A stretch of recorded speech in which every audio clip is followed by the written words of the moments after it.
Hola y bienvenidos a Fobiología. Todos sentimos miedo todos los días, quizás en diferentes niveles, pero todos los días sentimos un poquito de miedo.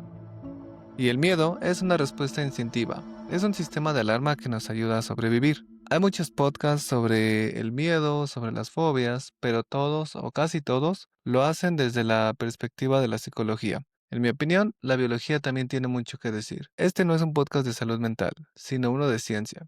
Y aquí vamos a hablar de animales. Y eso nos incluye a los humanos.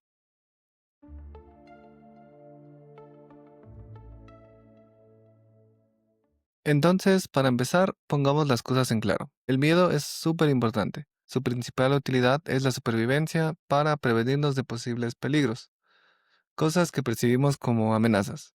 Aquí el problema empieza cuando ese miedo se vuelve exagerado, cuando dura más de lo necesario o cuando es un miedo hacia algo que en realidad no nos va a hacer daño. Ahí es cuando se convierte en una fobia, cuando esa alarma que tenemos, en lugar de ayudarnos, nos empieza a estorbar, empieza a causar problemas. Y bueno, hay miedos que se consideran innatos, miedos instintivos con los que nacemos. Por ejemplo, el miedo a las alturas o a caerse es considerado como uno de ellos. Entonces, en 1960, Eleanor Gibson y Richard Walk de Estados Unidos hicieron un experimento con bebés. Básicamente ellos crearon un abismo visual. En una caja hicieron un camino y al final de ese camino había una caída de más o menos 1 metro. Para que los bebés no estuvieran en riesgo, pues ellos pusieron un vidrio resistente en el que los bebés podían gatear y cuando llegan al final de ese camino, ellos pueden ver el abismo, pero no corren ningún peligro.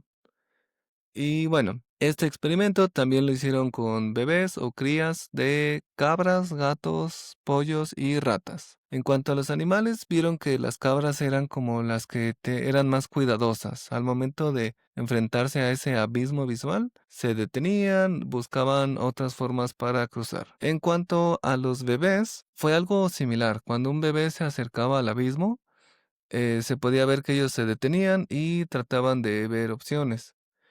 Y algo adicional es que los bebés comúnmente buscan ayuda en su entorno. Específicamente, los bebés suelen voltear a ver a sus mamás y dependiendo de la expresión facial de la mamá o en general de si la mamá se ve, digamos, bien o preocupada, ellos pueden tomar decisiones. Entonces, al final del experimento, las mamás pues motivaban a sus bebés a cruzar y ellos confiaban y cruzaban.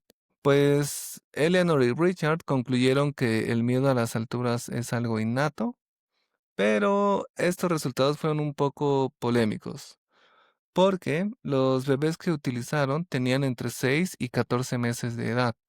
Entonces, posiblemente estos bebés ya tenían un poco de experiencia gateando y por experiencia ya habían aprendido que se pueden caer.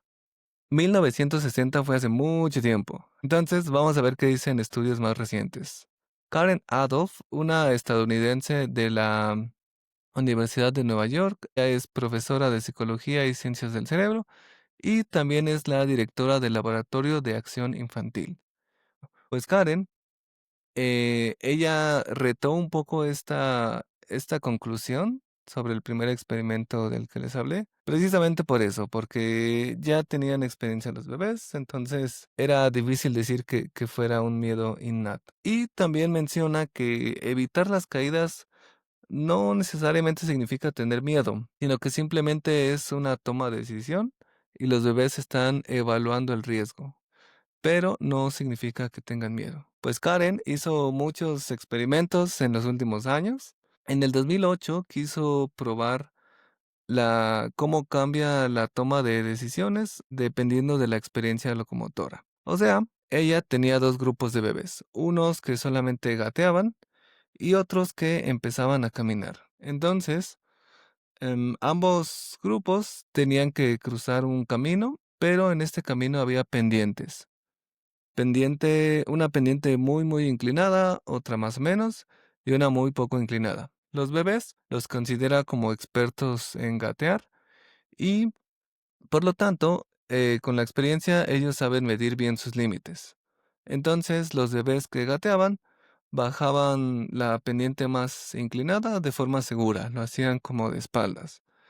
Y la pendiente más fácil, pues la pasaban normal, ¿no? Sin mayor problema. Para los bebés que comenzaban a caminar, como esta habilidad de caminar es nueva, pues realmente no tienen mucha experiencia y no miden bien los riesgos o necesitan ajustar un poco lo que ya saben a esta nueva habilidad. Entonces, los bebés que caminaban, pues generalmente se caían. Esta Karen también midió esa variable sobre la información del ambiente. Entonces, cuando los bebés volteaban a ver a sus mamás, ellos pues se animaban a cruzar. Aquí lo interesante fue que cuando la decisión era muy obvia, o sea, cuando la pendiente era muy grande o era muy leve y era fácil de cruzar, ellos no volteaban a ver a su mamá. Ellos directamente tomaban la decisión. Pero la pendiente de punto intermedio, ellos no estaban muy seguros y volteaban a ver a su mamá para decidir si cruzar o no. Hay un estudio más reciente de 2021 que hicieron unos científicos chinos, Liu, Lin y Wang. Ellos querían estudiar el circuito neuronal del miedo a las alturas.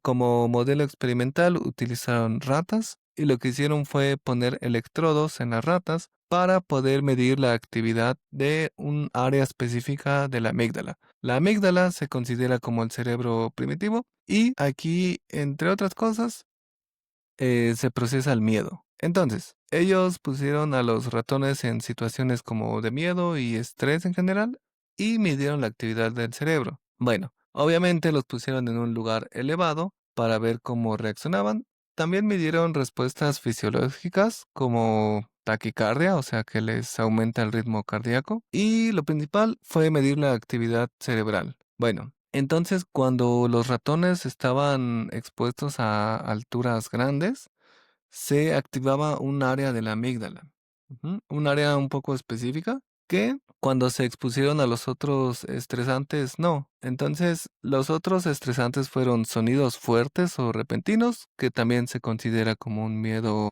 innato en todos los animales, o bueno, en la mayoría. Olor a depredador, este es otro miedo innato. Ponen el olor de un depredador y las ratas lo reconocen y pues se estresan. También las pusieron en un laberinto. Esto no genera miedo, pero sí un poco de ansiedad. Y algo a lo que en inglés se llama looming, que básicamente es como una amenaza inminente, ¿no? Ponen algo que es amenazante y que se está acercando. Bueno, entonces en todos estos casos los ratones presentaban actividad cerebral ahí en la amígdala, pero cuando los ponían en un lugar elevado, ahí presentaban actividad en la amígdala en una zona en específico. Entonces, ellos básicamente concluyeron que el miedo a las alturas sí es un miedo innato y que hay un área del cerebro pues especializada en eso. Y bueno, regresando con nuestra querida Karen, en el 2019 ella hizo una comparativa. Ella revisó unos estudios antiguos que se hacían para saber si los humanos tienen un miedo innato o no. Generalmente en estos estudios de los 80 se usaban cuatro variables: las alturas, las serpientes, las arañas y personas extrañas. Ella comparó estos antiguos experimentos con unos más modernos, con nuevas versiones, y bueno, ella concluyó que el miedo a las arañas y a las serpientes es un miedo adquirido por aprendizaje social, cultural, porque los bebés normalmente no le tienen miedo a estos animales, aunque sí les ponen mucha atención.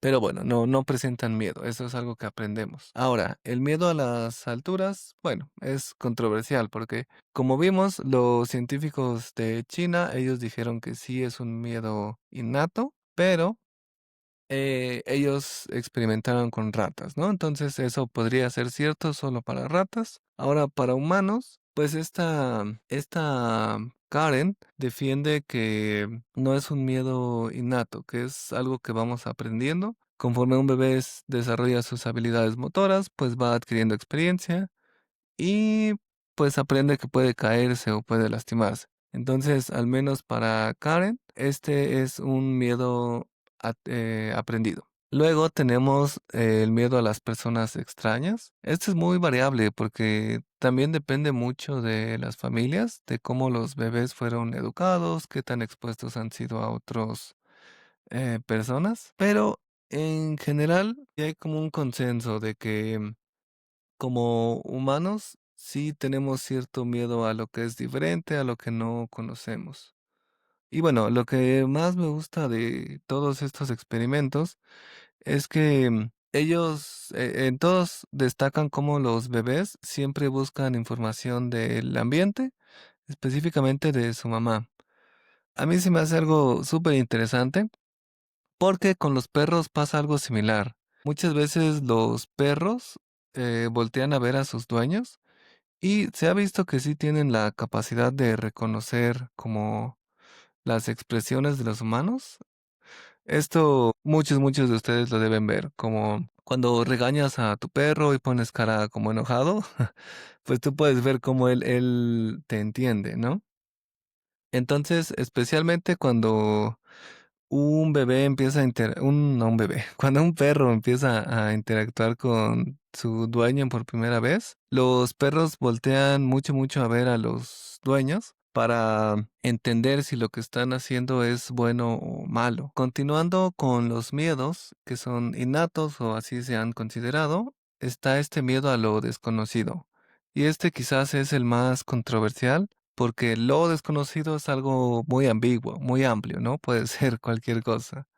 Entonces vamos a segmentarlo un poco. Por ejemplo, dentro del miedo a lo desconocido hay quien incluye el miedo a la oscuridad.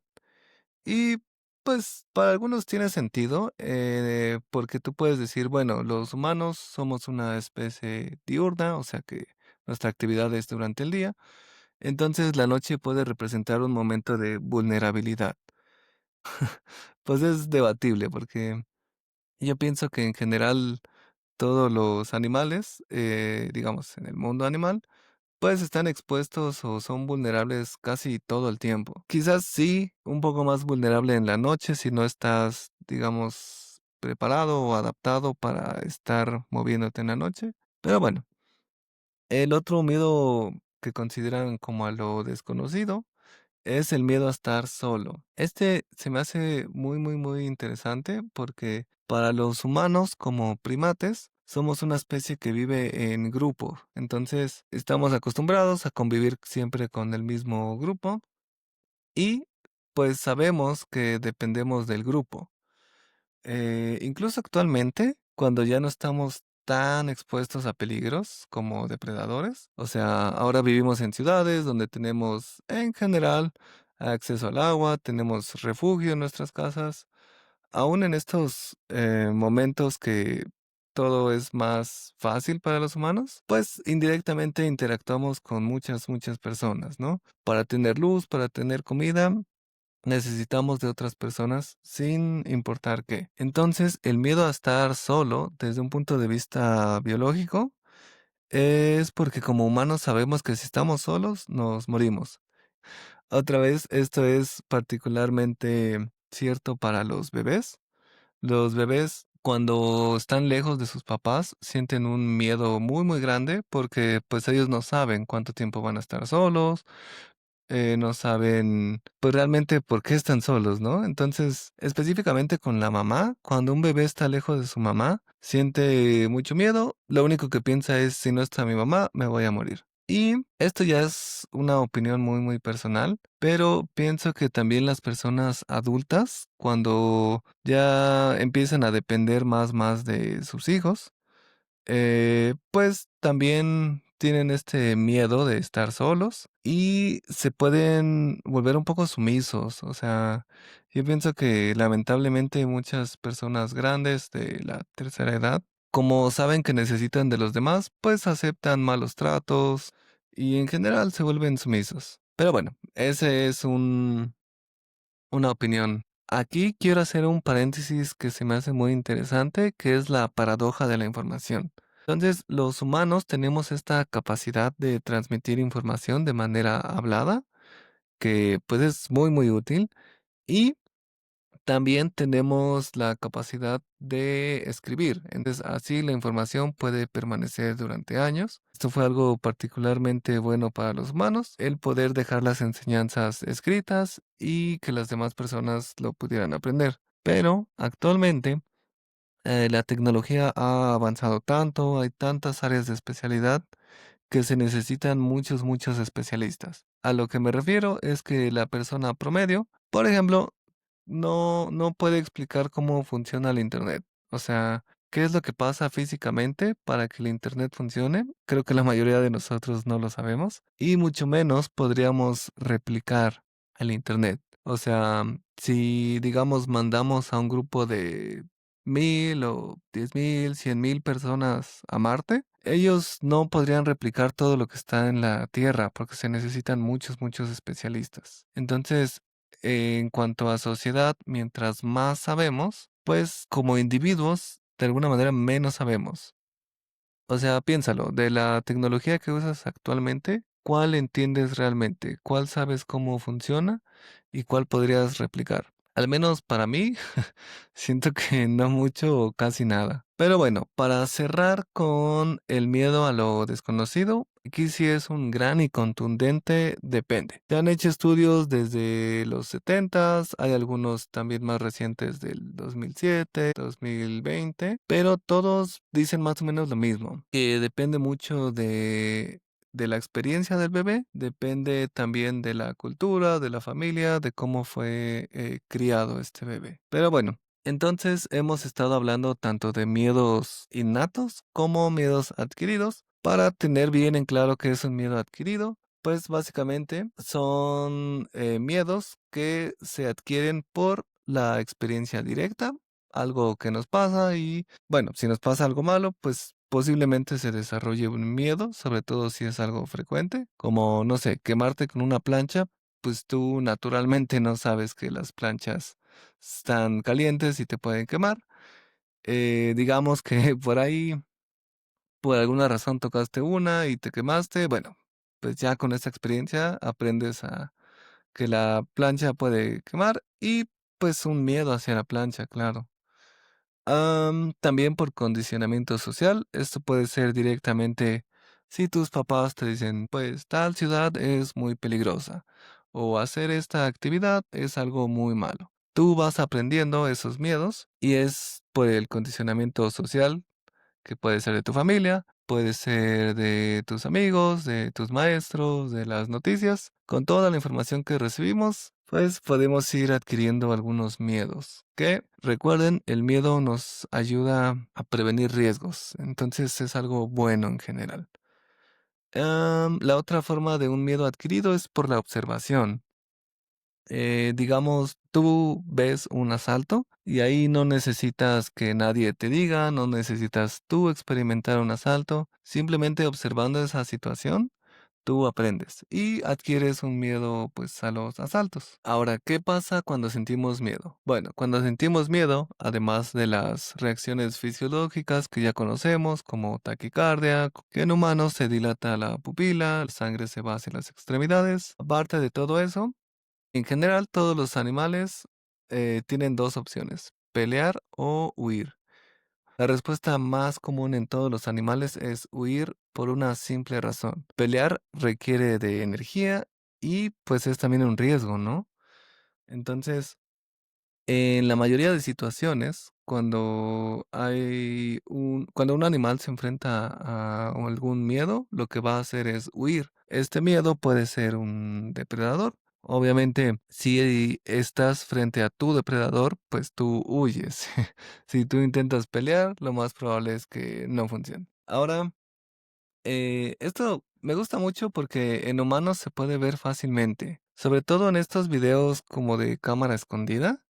Ahora en Halloween, o bueno, en general siempre hay muchos videos de cámara escondida donde asustan a las personas, ¿no? Alguien se pone un disfraz, está así como sin moverse y de repente le grita o le salta a una persona. En esos videos tú puedes ver cómo la gran mayoría de personas se asusta y corre, ¿no? O sea, empiezan a huir. Y un porcentaje más pequeño, pues, golpea a la persona disfrazada. Esto es lo más común en la naturaleza. El ejemplo que les traigo para pelea o huida es simplemente maravilloso. Hoy les voy a hablar de la ardilla de tierra de California y de la serpiente de cascabel del Pacífico. Entonces, si tú piensas qué pasa cuando una serpiente enfrenta a una ardilla, pues tú vas a decir, bueno, la ardilla se echa a correr, ¿no? Y sí, esto es lo que normalmente pasa. Ya lo explicaré más a detalle en otros episodios, pero cuando ocurren este tipo de enfrentamientos, realmente el individuo, en este caso la ardilla, toma una decisión, decide si vale o no la pena pelear. Y en resumidas cuentas, hay dos situaciones por las que tú pelearías.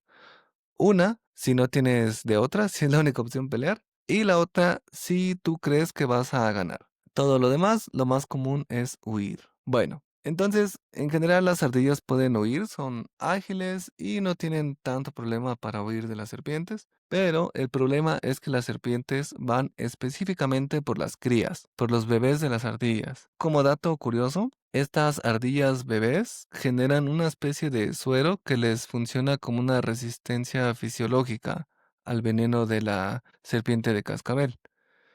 Digo, esto ayuda, pero no es suficiente, porque las ardillas van directo las serpientes van directo a los bebés de las ardillas. Y aquí lo que hacen las ardillas adultas es defender. Principalmente ellas hacen vocalizaciones, o sea, gritan. Bueno, no gritos, pero gritan para reunir, para advertir a otras ardillas y reunirse, y ya que forman un grupo, las ardillas confrontan a la serpiente. Ellas le lanzan arena, le lanzan piedras con la idea de ahuyentar. Y bueno, esto suena muy chistoso, como pensar en un grupo de ardillas aventándole piedras a una serpiente, se me hace algo como muy punk. Pero bueno, es la naturaleza. En otras situaciones, las ardillas tal vez no pueden reunir a su grupo o están solas. Y aquí usan algo muy interesante. Usan sus colas. Para esto, déjenme explicarles rápidamente. Una serpiente, aunque tiene ojos, realmente esos ojos no son tan funcionales, no son tan nítidos o tan buenos como los ojos de los humanos. Entonces, las serpientes tienen otros mecanismos para bueno, para entender su entorno. Bueno, lo que tienen las serpientes es un receptor químico en la boca y esta es la razón por la cual las serpientes están sacando la lengua todo el tiempo, porque cuando sacan la lengua ellos agarran como una muestra del ambiente, la introducen a su boca y procesan con este receptor químico. Y bueno, esta serpiente en particular, la serpiente de cascabel del Pacífico, también tiene una especie de termorreceptores. Entonces, lo que hace la ardilla es mover su cola muy rápido. Al mover la cola rápido de un lado a otro, empieza a generar calor y la serpiente con sus termorreceptores, lo que ella ve, por así decirlo, es que hay algo muy grande enfrente de ella. O sea, la cola funciona como un camuflaje térmico y generalmente la serpiente pues ve que es un animal grande el que está enfrente de ella y que posiblemente no se lo va a poder comer y se va. Y bueno, quizás en este punto se pregunten quién soy yo para hablar de esto y la respuesta es simple. Soy Bruno y soy un biólogo que tiene una fobia. Y para mí, mi reacción casi siempre es la de huir, pero también la de pelear. Y mi forma de pelear ha sido tratando de entender qué me pasa. Hasta ahora no he curado mi fobia, pero he aprendido muchas cosas sobre el miedo que quiero compartir con ustedes. Mi nombre es Bruno y esto fue el primer episodio de Fobiología.